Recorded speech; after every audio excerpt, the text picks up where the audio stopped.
जय हिंद सभी को।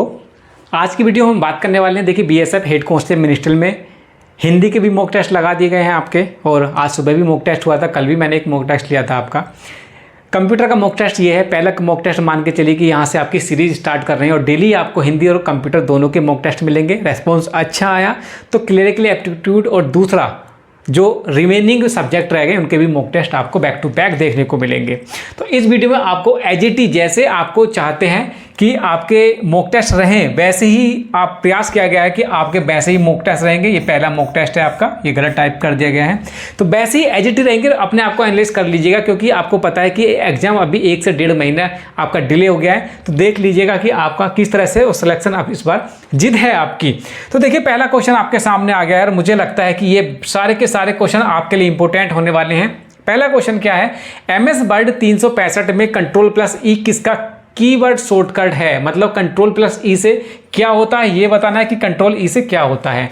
सेलेक्टेड टेक्स्ट को जस्टिफाई करें, इससे क्या जस्टिफाई होता है। सेलेक्टेड टेक्स्ट को केंद्र के अलाइन करें, सेलेक्टेड टेक्स्ट को दाएं अलाइन करें। तो Ctrl+E से क्या होगा, Ctrl+E से क्या होगा, Ctrl+E से होता है सेंट्रल में। जी हाँ, Ctrl+E से क्या होता है, ये आपका टेक्स्ट को जस्टिफाई करें, टेक्स्ट को केंद्र में। जी हाँ, इसको आप क्या करते हैं, सेंटर में करते हैं। आप जस्टिफाई किससे करते हैं, यह होता है Ctrl+J से, सेंट्रल से हो जाता है। अगर आपको दाएं करना है तो Ctrl+R होता है।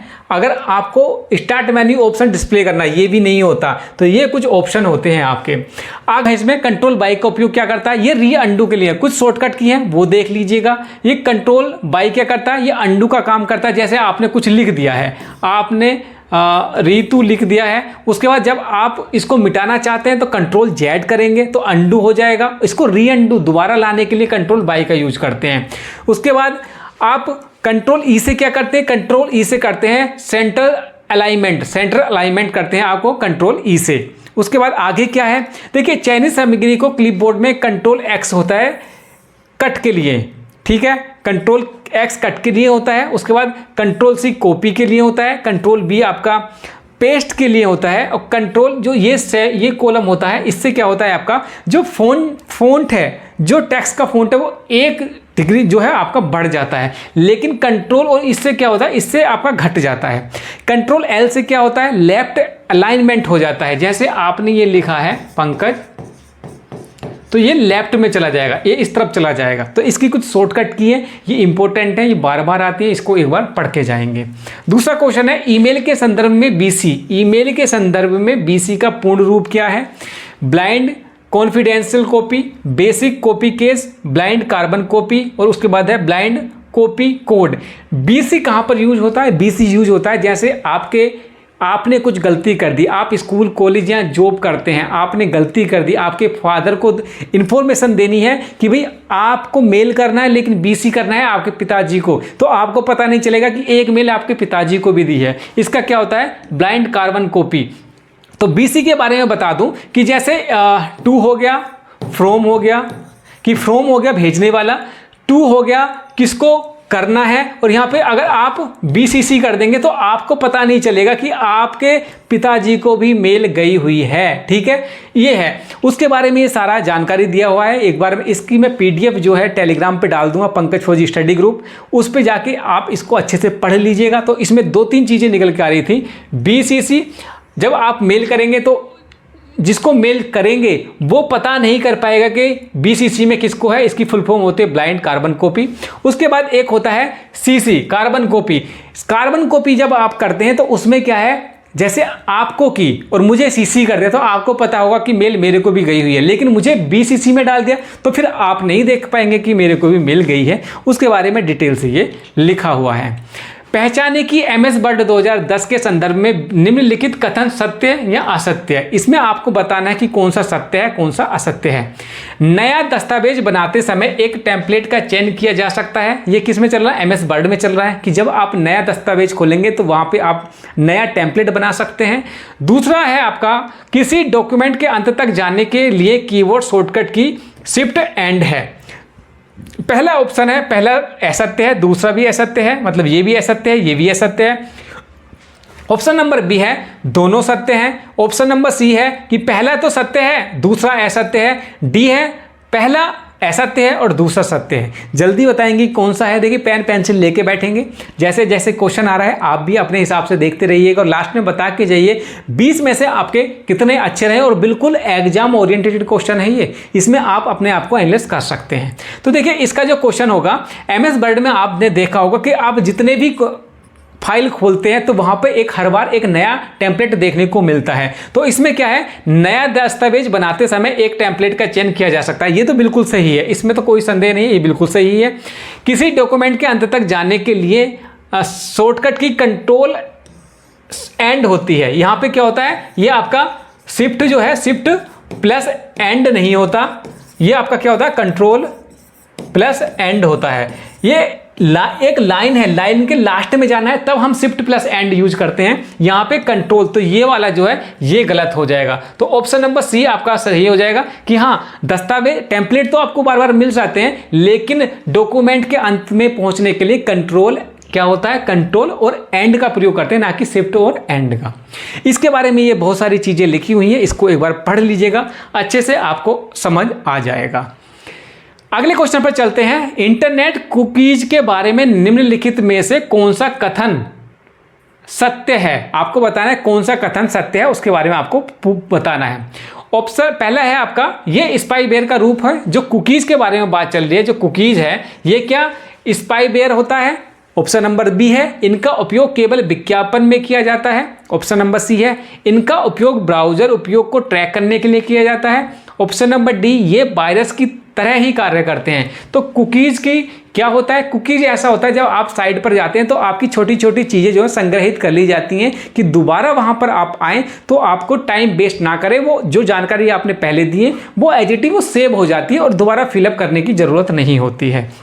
तो देखिए स्पाईवेयर होता नहीं है, स्पाईवेयर नहीं होता, इसका उपयोग केवल विज्ञापन में किया जाता है, ये भी नहीं होता। इनका उपयोग ब्राउजर उपयोग को ट्रैक करने के लिए किया जाता है, हाँ ये सही है। इनका उपयोग ब्राउजर उपयोग को ट्रैक करने के लिए किया जाता है, ये वायरस की तरह कार्य करते हैं, तो ये भी नहीं होगा। तो सी ऑप्शन, जी हाँ सी ऑप्शन आपका राइट हो जाता है, राइट हो जाता है। इसके बारे में पढ़ लीजिएगा कि स्पाईवेयर क्या होता है। देखिए स्पाईवेयर गलत है। इंटरनेट कुकीज स्वाभाविक रूप से स्पाईवेयर नहीं है। कुकीज किसी वेबसाइट से भेजे गए डेटा के छोटे टुकड़े होते हैं और उपयोगकर्ता के ब्राउजिंग के दौरान उपयोगकर्ता के वेब ब्राउजर द्वारा उपयोगकर्ता के कंप्यूटर पर संग्रहित किए जाते हैं। तो ये मोटा मोटा मैं बता देता हूं कि जब आप किसी भी वेबसाइट पर जाते हैं, दोबारा कुकी आपने एक बार एक्सेप्ट कर लिया, तो जब भी आप उस साइट पर जाएंगे आपका डाटा वहां पर हल्का फुल्का छोटी मोटी चीज़ें सेव रहती हैं और कोई भी हानि यहां से नहीं होता, समय आपका इससे बच जाता है। आगे चलते हैं। आउटलुक में दिए गए टूल का क्या उपयोग है? आउटलुक में इस टूल का क्या उपयोग है ये आपको बताना है। चयनित आइटम को हटाए गए आइटम फोल्डर में भेजता है, बिल्कुल गलत है ये आपका। वर्तमान आइटम प्रिंट करता है, ये भी गलत है आपका। एक नया आइटम बनाता है जैसे ईमेल संदेश या अपॉइंटमेंट, ये ईमेल के लिए ही किया जाता है। न्यू वाला जो होता है अपॉइंटमेंट के लिए या ईमेल के लिए किया जाता है। जब यहाँ पर आप क्लिक करेंगे तो नया आइटम या ये वाला राइट आपका हो जाता है। एक नया आइटम बनाता है जैसे ईमेल संदेश या अपॉइंटमेंट। उपरोक्त में से कोई नहीं, ये भी नहीं, क्योंकि हमारा तीसरा नंबर आपका सही है। इसके बारे में थोड़ी सी जानकारी देख लेते हैं। ये कौन सा क्वेश्चन है, ये आपका हो जाता है 5। ये छठा क्वेश्चन है आपका, ये 6 क्वेश्चन आपका आ जाता है। विंडोज 10 ऑपरेटिंग सिस्टम के टास्क बार के बारे में निम्नलिखित में से कौन सा कथन गलत है? ये आप विशेष ध्यान दीजिएगा क्योंकि गलत कौन सा है और सही कौन सा पूछ रहा है, कई बार गलत हो जाता है। तो ये गलत कथन पूछ रहा है। चलिए पढ़ते हैं। पहला ऑप्शन आपका स्टार्ट मेन्यू टास्क बार के बाईं ओर होता है। उसके बाद बी है आपका इंटरनेट, ये तो आपका गलत हो गया क्योंकि बाईं ओर नहीं होता है आपका स्टार्ट मेन्यू टास्क बार के बाईं ओर। हाँ ये होता तो है, ये सही है। स्टार्ट मेन्यू टास्क बार के बाईं ओर होता है, बिल्कुल यहाँ पर होता है, उस तरफ होता है आपका। इंटरनेट कनेक्शन की स्थिति टास्क बार के अधिसूचना क्षेत्र इंफॉर्मेशन एरिया में प्रदर्शित होती है, बिल्कुल इंटरनेट कनेक्टिविटी के नीचे होता है। टास्क बार स्क्रीन के बॉटम में होता है, बिल्कुल सही बात है ये। पिन किए गए एप्लीकेशन के आइकन टास्क बार के अधिसूचना क्षेत्र इंफॉर्मेशन एरिया में प्रदर्शित होते हैं, ये गलत है आपका, ये नहीं होता है। बाकी तीनों आपके सही हैं, डी ऑप्शन आपका गलत है। देखिए ये आपका है क्या है, ये आपका टास्क बार, ये आपका टास्क बार हो गया। स्टार्टिंग में ये क्या है आपका स्टार्ट मेन्यू है आपका, ये आपका टास्क बार ये वाला होता है टास्क बार। और इंटरनेट वाली जो बात चल रही थी वो यहाँ पर आपका क्या होता है इंटरनेट कनेक्शन हो जाता है, स्टेटस आ जाता है, यहीं पर आपका टाइमिंग डेट यहीं पर आता है। तो ये आपका पूरा टास्क बार के हिसाब से इस तरह से चलता है, मैंने दिखा दिया है, एक बार समझ लीजिएगा। ये आपका जब ये आपका माई कंप्यूटर हो गया, रिसाइकिल बिन हो गया, ये आपका जितने भी आप डिलीट करते हैं सामग्री वो यहाँ पर जाती हैं। ये आपका सर्च इंजन हो गया, उसके बाद ये गूगल हो गया। इस तरह से आप इसको डिफाइन कर सकते हैं। क्वेश्चन नंबर 7 पे चलते हैं। संचित रूपों का उनके पूर्ण रूपों से मिलान कीजिए। मतलब इससे आपको ये शॉर्ट फॉर्म दे रखी है, उसका फुल फॉर्म की तरफ आपको बढ़ना है कि किस तरह से होगा। तो URL IP है, HTTP है, VPN है। देखिए पहले क्या देखते हैं, आपको IP देख लेते हैं क्योंकि इंटरनेट प्रोटोकॉल होता है। तो पहला नंबर डालते हैं, आपको ये हो जाएगा। उसके बाद HTTP hyper text transfer protocol, ये इसका डायरेक्ट हो जाएगा। उसके बाद ये हो जाएगा। और आपका बचा क्या, आपका बचा क्या, डी का 2 डी, हाँ ये आपका यहाँ पर हो जाएगा, ये इसका नहीं होगा, ये हो जाएगा। और बचा क्या, ये वाला, ठीक है, ये आपका हो गया, ये आपका हो जाएगा। URL का क्या होगा, यूनिफॉर्म रिसोर्स लोकेटर हो जाता है। IP का होगा इंटरनेट प्रोटोकॉल हो जाएगा। HTTP का क्या हो जाएगा, हाइपर टेक्स्ट ट्रांसफर प्रोटोकॉल। और आपका VPN का क्या होगा, ये होगा आपका वर्चुअल प्राइवेट नेटवर्क। तो ये आपका इस तरह से यहाँ पर सम्मोहित किया जाएगा। तो ऑप्शन नंबर 4 जो है आपका राइट आंसर होगा। पहले का 4 होगा, दूसरे का पहला होगा, C का तीसरा होगा और D का आपका दूसरा होगा। यहाँ पर कुछ चीज़ें दी हुई हैं जैसा कि आपको जानना ये भी ज़रूरी हो जाता है कि देखिए URL क्या होता है, URL से साइट होती है, इस तरह की साइट होती है और ये वेब पेज इसमें शामिल होते हैं। उसके बाद IP एड्रेस क्या होता है, IP एड्रेस होता है यह इंटरनेट या स्थानीय नेटवर्क पर भेजे जाने वाले डेटा के प्रारूप को नियंत्रित करने वाले नियमों का एक समूह होता है। आपने कुछ भी गड़बड़ की, हर कंप्यूटर का एक अपना IP एड्रेस होता है, उसी से पता चलता है। जैसे आपने किसी को कुछ गलत मैसेज भेज दिया, जिस इंटरनेट से आया है वो आपका IP एड्रेस से पकड़ा जाएगा कि भाई इस कंप्यूटर से IP एड्रेस से आया है, वहां से आप पता कर सकते हैं। HTTP hyper text transfer protocol. VPN जो होता है बहुत ज़्यादा यह अधिक सुरक्षित और गोपनीय होता है, इसी से सारे जितने भी डिवाइस हैं सीधे निजी नेटवर्क से जोड़ देता है। 8वें क्वेश्चन की तरफ चलते हैं। माइक्रोसॉफ्ट वर्ड 365 में डॉक्यूमेंट या सेलेक्ट टेक्स्ट में स्पेलिंग और ग्रामर की जांच करने के लिए निम्न में से कौन, स्पेलिंग जो होता है, कभी भी स्पेलिंग मैंने कई बार इसके बारे में बता रखा है। F7 से क्या होता है आपका, F7 यहाँ पर काउंट किया जाता है, तो F7 इसका राइट आंसर हो जाएगा। आगे बढ़ते हैं, अगले क्वेश्चन की तरफ बढ़ते हैं। आपका सूचीबन, ये सूचीबन है आपकी, सूचीबन में सूची 2 का मेल करना है आपको कि भाई कौन सा सही है, आपके हिसाब से आपको बताना है कि इसका कौन सा सही है। इंटरनेट सेवा मिलान करना है, उसके बाद वेब ब्राउज़र का मिलान करना है, ईमेल क्लाउड का मिलान करना है और वेब सर्च इंजन का मिलान करना है। तो आपको पता है कि वेब सर्च इंजन क्या होता है, web search engine web search engine मिलान कीजिए, बताइए किस तरह से होगा। इंटरनेट क्या होता है, वर्ल्ड वाइड वेब। इंटरनेट क्या है, वर्ल्ड वाइड वेब हो जाएगा। उसके बाद हो जाएगा वेब ब्राउज़र, माइक्रोसॉफ्ट एज का हो जाएगा। ईमेल का क्या होगा, अभी मैंने बताया था आउटलुक के बारे में मैंने आपको बताया था। फिर बचा क्या, बचा है वेब सर्च इंजन, ये माइक्रोसॉफ्ट का हो जाएगा। तो ऑप्शन नंबर C पहले का चौथा, दूसरे B का आपका पहला हो जाएगा, C का दूसरा हो जाएगा और D का आपका हो जाएगा तीसरा। तो ऑप्शन नंबर C आपका राइट आंसर हो जाएगा। इसके बारे में थोड़ा सा जान लीजिएगा। इंटरनेट क्या होता है, इंटरनेट सर्विस ऑफ इंटरनेट क्या होता है। इंटरनेट सेवा से तात्पर्य इंटरनेट पर उपलब्ध विभिन्न ऑनलाइन पेशकशों में से जैसे वेब ब्राउज़र, मतलब ऑनलाइन प्लेटफॉर्म को आप एक्सेस कर सकते हैं, चाहे आप अमेजोन हो या दूसरी तरह की कमर्शियल या दूसरी तरह की वेबसाइट जहां से आप अपने उपभोग को यूज करते हैं। तो इन सेवाओं से डेटा संग्रह, सॉफ्टवेयर एप्लीकेशन आदि शामिल हो सकती हैं। तो ऑनलाइन आप जितना भी जाते हैं इंटरनेट के माध्यम से जाते हैं। वेब ब्राउज़र क्या होता है? वेब ब्राउज़र एक सॉफ्टवेयर एप्लीकेशन है जो उपयोगकर्ता को वर्ल्ड वाइड वेब पर वेबसाइट तक पहुंचने और देखने की अनुमति देता है। तो वर्ल्ड वाइड क्या है? ऑनलाइन जाके आप HTML कोड और अन्य वेब सामग्री को दस्तित अनुवाद के हिसाब से वहां से आप सर्च उसको देख सकते हैं। ईमेल क्लाउड क्या है? कोई भी आप एग्जाम के लिए फॉर्म भरते हैं तो आपको पता है कि ईमेल आईडी मांगते हैं। आपने कई बार मेल किया होगा, रिसीव भी किया होगा। हमसे कांटेक्ट करने के लिए भी आप ईमेल या व्हाट्सएप के माध्यम से जाते हैं। तो ईमेल क्या है? Email cloud software Microsoft outlook जैसी एप्लीकेशन को संदर्भित करता है। उपयोगकर्ता को ईमेल संदेश भेजने प्राप्त करने के लिए अनुमति प्रदान करता है। उसके बाद वेब सर्च इंजन क्या होता है? देखिए वेब सर्च इंजन क्या होता है? Web search engine Microsoft Bing जैसा एक प्लेटफॉर्म है जो उपयोगकर्ता को इंटरनेट पर जानकारी खोजने की अनुमति देता है। ये क्या करता है? सर्च इंजन, ये सर्च इंजन है। www क्या है? एक सर्च इंजन है। गूगल क्या है? सर्च इंजन है। वहाँ पे आप कुछ भी खोज सकते हैं, तो उसकी ये अनुमति प्रदान करता है। अगले क्वेश्चन की तरफ चलते हैं, 10 की तरफ। देखिए MS एक्सेल 2010 के मैच फंक्शन के बारे में निम्नलिखित कथनों पर विचार कीजिए। पहला कथन क्या है? P, यह सेल की रेंज में निश्चित आइटम को सर्च करता है और फिर रेंज में उस आइटम की सापेक्ष स्थिति प्रदान करता है। ये तो बिल्कुल सही लग रहा है, मेरे को तो सही लग रहा है यार। ये तो कथनों पर विचार कीजिए, बिल्कुल सही है ये आपका। Match function system match, lookup, value of arrange, ये सब कुछ करता है। ठीक है, ये भी सही है, ये भी सही है, क्योंकि जितनी भी सैलरी बनती है आपकी, लुकअप, बी लुकअप, मार्कअप, ये सब कुछ यूज किया जाता है। तो मतलब ये जितने भी यहाँ पर कॉलम दिए हुए हैं सारे के सारे यूज किए जाते हैं। आर में क्या है? फंक्शन में सभी आर्गुमेंट आवश्यक है, सभी नहीं है, कुछ आर्गुमेंट आवश्यक है, तो ये आपका गलत हो जाएगा। तो P और Q सही है, बाकी R जो है आपका यहाँ पर गलत हो जाएगा। इसके बारे में डिटेल से जानना है तो मैंने थ्योरी लिखी हुई है, इसको पढ़ सकते हैं। टेलीग्राम पर मैं PDF डाल दूंगा, वहाँ से ज्वाइन करके इसको एक्सेस करके अपने नोट्स बना सकते हैं, नोट्स बना लीजिएगा। अगर दूसरी तरह से पढ़ाई करनी है वो पढ़ सकते हैं, क्योंकि आपको पता है BSF हेड कांस्टेबल मिनिस्टर का पेपर अभी फिलहाल 1 से 1.5 महीने के लिए टल गया है।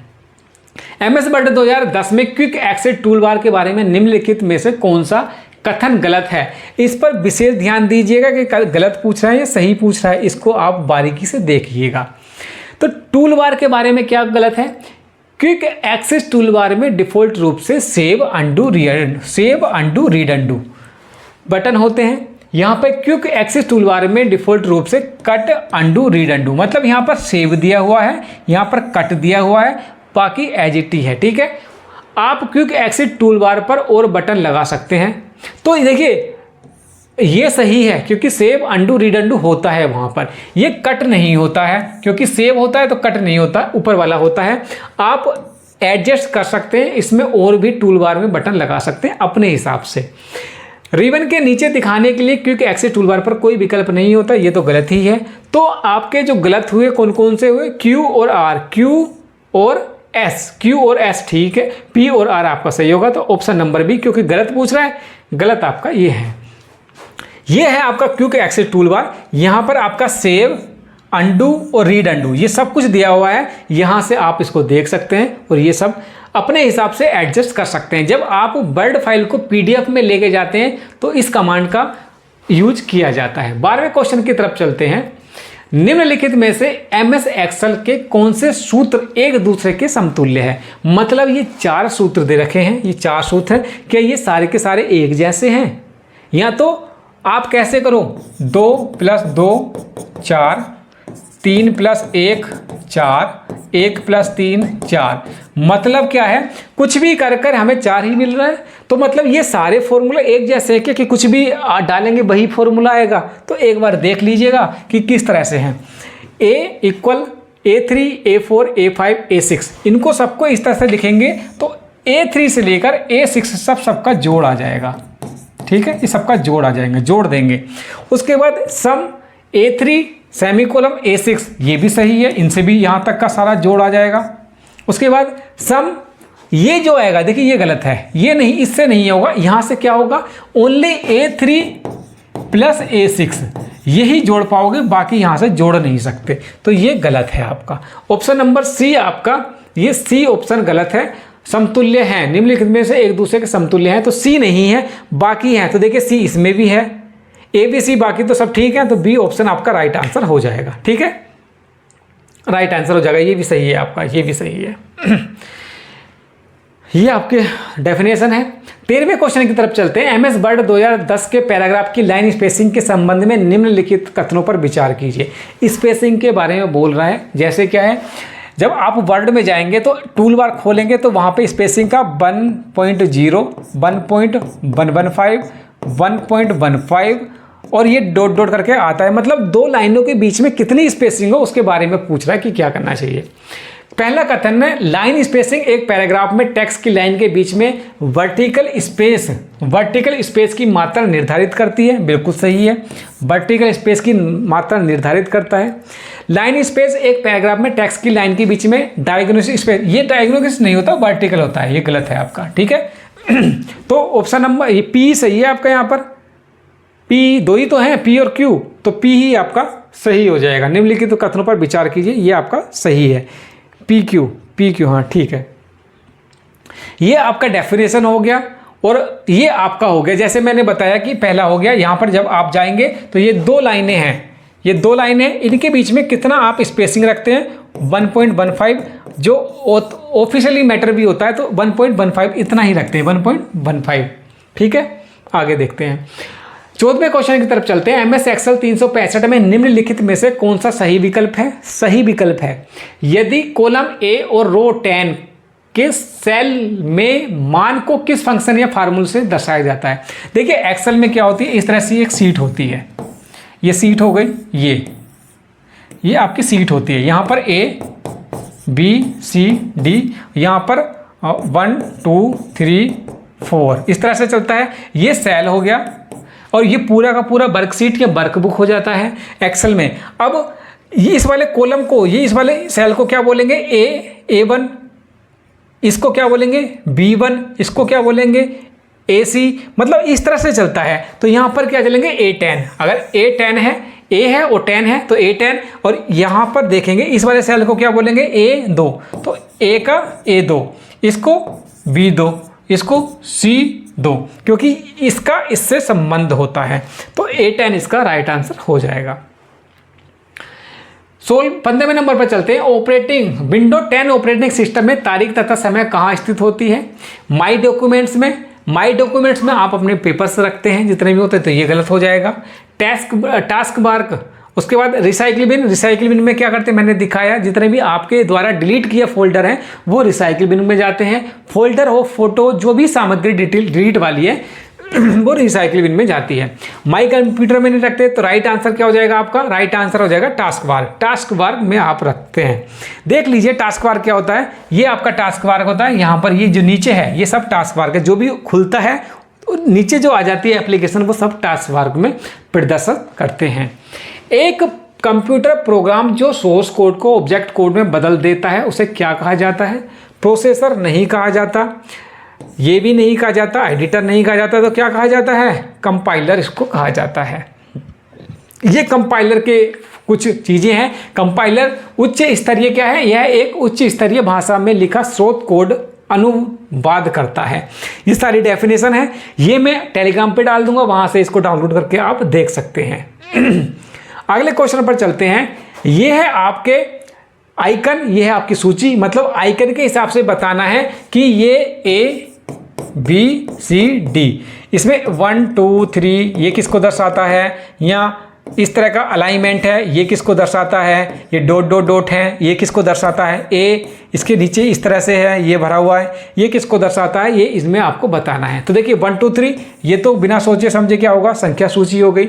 ये इस तरफ ये एरो दिखा रहा है, तो ये बता रहा है कि भाई इंडेंट को बाईं ओर शिफ्ट करना। ये आपके बुलेट्स हो गए, और ये आपका फ़ॉन्ट का कलर चेंज करना। तो कौन सा इसमें हो गया? ऑप्शन नंबर डी आपका राइट आंसर हो जाएगा। ऑप्शन नंबर डी आपका राइट आंसर हो जाएगा। 18वें पे चलते हैं। एक प्रकार की मेमोरी जो कंप्यूटर स्टार्टअप रूटीन को धारण करती है, क्या कहते हैं उसको? कैश। ये नहीं होगा, रैम नहीं होगा, डी रैम नहीं होगा, रोम हो जाएगा, क्योंकि ये है read only memory. Read only memory क्या होती है, इसके बारे में जानना है, क्योंकि इंपॉर्टेंट है, कई बार पूछा गया है। देखिए रोम का पूर्ण रूप होता है रीड ओनली मेमोरी, रोम एक स्टोरेज डिवाइस है जिसका उपयोग कंप्यूटर और अन्य इलेक्ट्रिकल उपकरणों के साथ किया जाता है। रोम में संग्रहित डेटा को केवल पढ़ा जा सकता है, इसको आप पढ़ सकते हैं, केवल पढ़ सकते हैं। लाइट भी चली गई तब भी इसका डाटा खत्म नहीं होता। जितने भी बूट का काम होता है या बेसिक इनपुट आउटपुट बायोस का जितना भी काम होता है वो इसी पे करता है। डिटेल से मैंने यहाँ पर दे सकता है। रोम गैर परिवर्तनशील भंडार है, जिसका अर्थ है कि बिजली बंद हो जाने पर भी ये इसका सूचना बनाए रखता है, डिलीट नहीं होता है। रोम एक बायोस चिप पर स्थित है जिसमें मदरबोर्ड प्लग किया जाता है। रोम आपके कंप्यूटर को बूट करने, शुरू करने एवं महत्वपूर्ण भूमिका निभाती है। तो रोम जो है आपका बहुत इंपॉर्टेंट मेमोरी हो जाती है। इसके साथ साथ दूसरी जो मेमोरी वहाँ पर ऑप्शन में दिखाई थी उनके बारे में पढ़ लीजिएगा। रैम के बारे में पढ़ लीजिएगा। यह रोम के बिल्कुल विपरीत है। इसमें रीड और राइट दोनों हो सकता है, मतलब लिख भी सकते हो और पढ़ भी सकते हो। उसके बाद इसमें क्या है, अगर आपने सेव नहीं किया तो इसका डाटा उड़ जाएगा, संग्रहित नहीं होगा। संग्रहित करने के लिए आपको सेकेंडरी डिवाइस का, सेकेंड मेमोरी का यूज करना पड़ेगा। अब डायनेमिक रैंडम एक्सेस मेमोरी के बाद डी रैम के बारे में पढ़ लीजिएगा। यह एक प्रकार की सेकेंडरी मेमोरी है, इसको पढ़ लेना। और एक कैश मेमोरी की पढ़ लेना, ये बहुत इंपॉर्टेंट है, इसको आप देख के जाएंगे। अच्छी ये मेमोरी जानकारी होनी चाहिए आपके पास एटलीस्ट। 19वें क्वेश्चन पर चलते हैं। पहली पीढ़ी से चौथी पीढ़ी के कंप्यूटर में उपयोग की जाने वाली निम्नलिखित प्रौद्योगिकियों ए से जेड तक का सही क्रम बताइए। मतलब पहले जो प्रथम जनरेशन थे, फर्स्ट जनरेशन, उसमें क्या यूज किया गया था, सेकंड में क्या यूज किया गया था, थर्ड में क्या यूज किया गया था। इस तरह से है, आपको बताना है। तो ये मैं आपको HW दे देता हूँ। ये आप मुझे कमेंट्स बॉक्स में लिख के जाएंगे कि आपने इसका राइट आंसर प्लस कितने आपके सही गए हैं वो भी बता के जाएंगे। चलिए इसके बारे में मैं थोड़ा सा आपको हिंट दे देता हूँ। जो पहली पीढ़ी थी उसमें क्या था, वैक्यूम ट्यूब लगा हुआ था। दूसरी पीढ़ी में क्या था, ट्रांजिस्टर था। तीसरी पीढ़ी में आपका इंटीग्रेटेड सर्किट लगा हुआ था। और चौथी पीढ़ी में क्या था, आपका माइक्रो प्रोसेसर लगा हुआ था, माइक्रो प्रोसेसर था। तो ये तो मैंने हिंट दे दिया है, वहाँ से मुझे लगता है कि अब आप इसको क्वेश्चन को कर ले जाएंगे। डिटेल से मैंने दिखा हुआ है, पढ़ना है तो टेलीग्राम का लिंक पंकज फौजी ग्रुप, उसको ज्वाइन कर लीजिएगा। क्वेश्चन नंबर 20 ये, और ये लास्ट क्वेश्चन है। क्या है ये कॉलम है आपकी सूची 1 है, सूची 2 है। इसको मिलान करना है कि कौन सा सही रहेगा, किस तरह से होगा। देखिए, डेस्कटॉप पब्लिश सॉफ्टवेयर है, उसके बाद प्रेजेंटेशन सॉफ्टवेयर है, इंफॉर्मेशन इंजन, डेटाबेस सॉफ्टवेयर है। इनका सबका आपको बता के बना के देना है। और ये भी चाहूँ तो मैं कर सकते हैं, कोई दिक्कत नहीं है, लेकिन ये भी आपके पास HW हो गया। 20 में से आपके कितने सही गए हैं, 20 में से कितने सही गए हैं वो आप मुझे बता के जाएंगे। प्लस समय नहीं है, नौकरी लेनी है तो लगातार पढ़ना पड़ेगा। हिंदी का भी मॉक दिला रहे हैं, कंप्यूटर का भी मॉक फ्री ऑफ कॉस्ट दिला रहे हैं, तो उसको यूटिलाइज कीजिए। बढ़िया नौकरी है, इस बार वो नौकरी हाथ से जाने नहीं चाहिए। टेलीग्राम का लिंक मैं पहले ही बोल रहा हूँ, चैनल को सब्सक्राइब कर लीजिएगा। ऐसी अपडेट आते रहेंगे, ऐसी वीडियो आपके लिए इन्फॉर्मेटरी और स्टडी मटेरियल आता रहेगा। तो अगली वीडियो में मिलते हैं, तब तक के लिए जय हिंद।